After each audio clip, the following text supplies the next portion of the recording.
আপনি বিবাহিতা? প্রশ্ন শুনেই চোখে জল চলে এলো।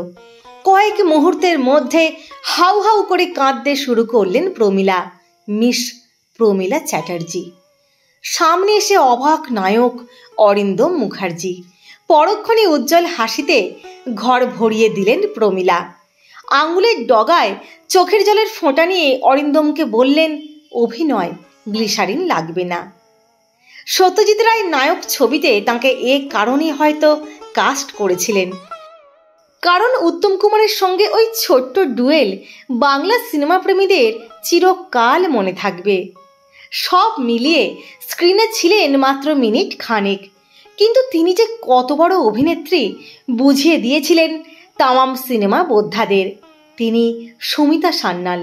তাঁর মতো এত ভিন্ন ভিন্ন চরিত্রে অভিনয় খুব কম অভিনেত্রী করেছেন। নায়িকা থেকে খলনায়িকার চরিত্রে অনায়াসে দক্ষতার বিচরণ করেছেন। তার সম্পর্কে বেশ কিছু তথ্য রয়েছে যা অবাক করার মতো। অনেকেই জানেন না তিনি দাপুটে নকশাল আন্দোলনের নেতা কানু সান্যালের খুড়তুতো বোন। অনেকে এটাও ভুলে যান সুমিতা সান্যাল ভারতীয় সিনেমার প্রথম মহিলা গোয়েন্দা চরিত্রে অভিনয় করেছেন। সিনেমার নাম ছিল কুহেলি। তরুণ মজুমদার পরিচালিত ছবিতে তিনি শঙ্কর রায়ের ছোট্ট মেয়ে রানুর গভর্নেস হয়ে যান নিঝুমগড়ের রায়কুঠিতে। বান্ধবী অপর্ণার রহস্য মৃত্যুর জন্য তিনি নিজের পরিচয় সম্পূর্ণ অজ্ঞাত রেখে সেই রহস্যের তদন্ত করেছিলেন। শেষ পর্যন্ত পুলিশের হাতে তুলে দিয়েছিলেন আসল খুনিকে। রানুর চরিত্রে শিশুশিল্পী হিসেবে অভিনয় করেছিলেন দেবশ্রী রায়। শঙ্কর এবং অপর্ণার চরিত্রে ছিলেন বিশ্বজিৎ চট্টোপাধ্যায় এবং সন্ধ্যা রায়। 1945 সালের 9 অক্টোবর দার্জিলিং শহরের জন্ম সুমিতার। বাবা মা নাম রেখেছিলেন মঞ্জুলা, কিন্তু সে নামে তাকে কেউ চেনেন না। দুবার নাম পরিবর্তনের পর বাংলা এবং হিন্দি চলচ্চিত্র জগতে অভিনয়ের সাক্ষ্য রেখেছিলেন সুমিতা সান্যাল হিসাবেই।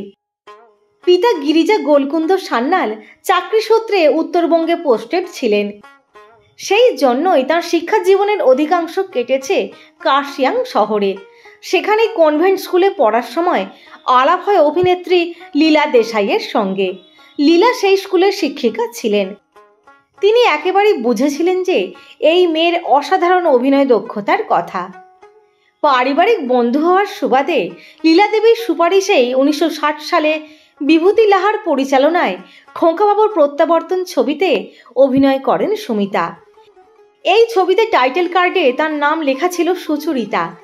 মঞ্জুলা থেকে নাম পাল্টে এই নাম রাখেন পরিচালক বিভূতি লাহা। সেই প্রথম উত্তম কুমারের সঙ্গে স্ক্রিন শেয়ার করা। এরপর আরও 3টি ছবিতে উত্তম কুমারের সঙ্গে স্ক্রিন শেয়ার করতে দেখা গিয়েছে তাঁকে, যার মধ্যে নায়কের কথা তো আগেই উল্লেখ করা হয়েছে। এরপর পরিচালক কনক মুখোপাধ্যায় পরবর্তী ছবিতে তার নাম পাল্টে ছোট্ট করে দেন, নাম হয় সুমিতা। তারপর থেকে এই নামেই তিনি টলি এবং বলিপাড়ায় পরিচিতি পেয়েছেন। সিনেমার পাশাপাশি গ্রুপ থিয়েটার এবং রঙ্গসভা দলে সাফল্যের সঙ্গে মঞ্চে অভিনয় করেছিলেন সুমিতা সান্যাল।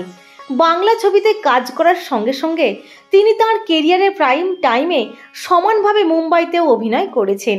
1968 সালে আশীর্বাদ ছবিতে তিনি প্রথম আত্মপ্রকাশ করেন হিন্দি চলচ্চিত্রে।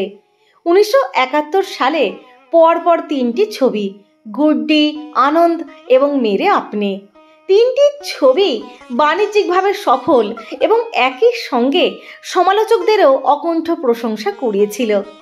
বাংলার সাগিনা মাহাতোর কথাই ধরুন, দিলীপ কুমারের সঙ্গে অমন জাঁদরেলে অভিনয় করার দক্ষতা কজন দেখাতে পেরেছেন? সুমিতা সান্যাল সম্পর্কে আরেকটি ইন্টারেস্টিং তথ্য হলো তিনি চৌধুরী ফার্মাসিউটিক্যাল নামে একটি বাংলা ধারাবাহিকে অভিনয় করেছিলেন। সেখানে সহ অভিনেতা হিসেবে ছিলেন রাজনীতিবিদ মন্ত্রী সুব্রত মুখোপাধ্যায়। সিনেমায় অভিনয় সূত্র ধরেই পরিচয় হয় চিত্র সম্পাদক সুবোধ রায়ের সঙ্গে। তাঁকেই জীবনসঙ্গী করেন সুমিতা সান্যাল।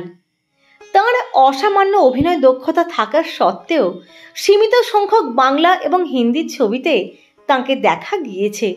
কেন? তার উত্তর হয়তো সুমিতা সান্যাল নিজেই দিতে পারতেন।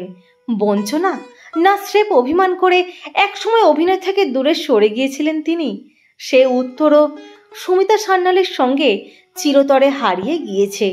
দীর্ঘদিন বার্ধক্যজনিত অসুখে ভোগার পর 2017 সালের 9 জুলাই হৃদরোগে আক্রান্ত হয়ে মারা যান তিনি। মানুষ চলে যাওয়ার পর তার সঠিক মূল্যায়ন হয় কিনা আমার জানা নেই, তবে জীবিত অবস্থাতেও সুমিতা সান্যালের সঠিক মূল্যায়ন হয়নি, এ কথা কিন্তু বলা যেতেই পারে।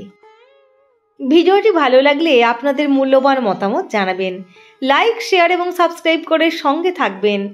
সকলে ভালো থাকবেন, সুস্থ থাকবেন, অনেক ভালোবাসা নেবেন।